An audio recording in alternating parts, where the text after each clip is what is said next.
conceito de borderline, que segue no grupo, né, dos conceitos da psicopatologia, que a gente começou com a bipolaridade, vamos falar sobre os borderline. Então tem vários borderlines, né?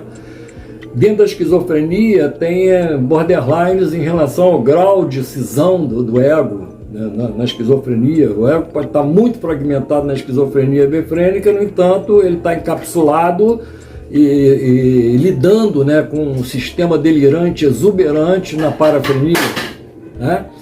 Então, na paranoia também, ele está lidando com um sistema poderoso também, exuberante, mas ele está forte também, no certo sentido, porque ele consegue ficar encapsulado e não é fragmentado como fica na esquizofrenia hebefrênica, que é a mais grave de todas.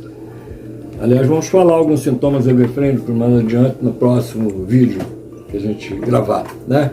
Então, o borderline é aquela estrutura, né, psíquica que mostra a gradual mudança das fases do desenvolvimento da libido descritas por Freud e Abraham, basicamente, né?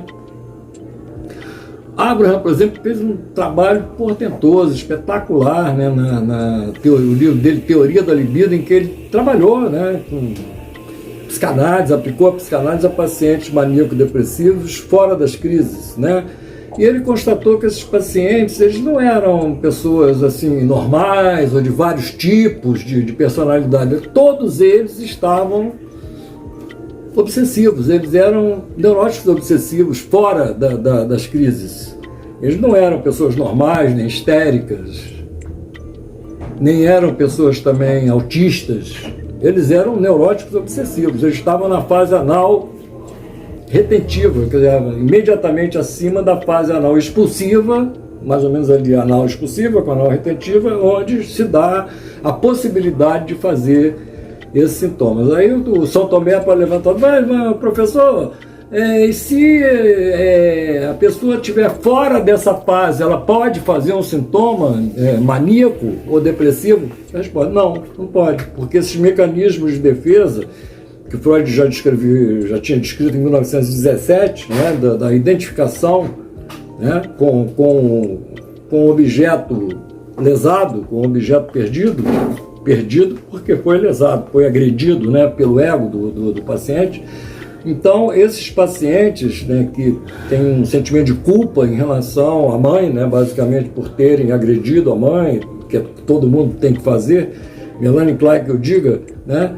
Então isso pode gerar um sentimento de culpa nesses pacientes e eles ficam presos nessas fases aí da libido, precoces, né, lá de 2 anos de idade, né, 1 ano e meio de idade, e eles regridem para essas fases da mesma maneira que a gente regride toda noite para poder sonhar. Então, quem produz sonhos está regredido lá para essas fases, lá do início da primeira infância, onde isso digamos assim, ocorreu. Então, não é possível você fazer um sintoma histérico, né, digamos assim, só com coisas de 2 anos de idade. Agora, como não é possível também você fazer um sintoma obsessivo só com coisas de 7, 8, 10 anos de idade.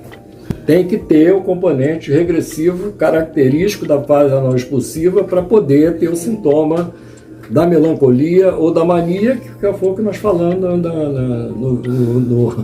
no vídeo da semana passada, né? Falamos sobre a psicose maníaco-depressiva, o bipolar, né? É o maníaco-depressivo, né? E ele, para ser um maníaco-depressivo, ele tem que estar fixado na fase anal expulsiva, caminhando para a fase anal retentiva, bem no início. Se ele progredir mais pela fase anal retentiva, ele se torna um neurótico obsessivo. Se ele progredir mais, ele se torna um histérico. Isso em matemática é a mesma coisa. Não tem a menor possibilidade, é um conjunto só, é um pacote só, não tem a menor possibilidade de um esquizofrênico hebefrênico estar na fase fálica. O esquizofrênico hebefrênico está na fase oral, de sucção, lá para trás, oral canibalesca, por ali, oral sucção, oral canibalesca.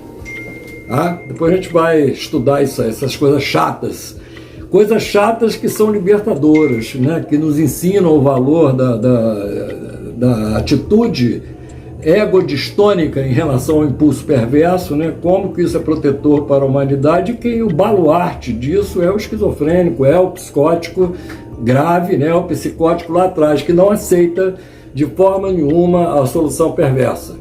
São os grandes rejeitadores. Mao Tse-tung, né, por exemplo, considerava esses pacientes dissidentes também, né? Eles eram dissidentes também, da mesma maneira que os outros dissidentes. E realmente são dissidentes sim, mas só que não eram dissidentes só em relação ao sistema racionalizado maoísta, eram dissidentes em relação à mãe, ao pai, ao sistema, né, à vida. É isso, mas porque tem uma questão percebida por Freud claramente, muito bem explicada, muito bem teorizada, em 1905, a neurose é o negativo da perversão. Ah, mas e a psicose? A psicose é neurose também, só que é uma neurose narcísica, né? Então, ou neurose ou perversão, isso que interessa.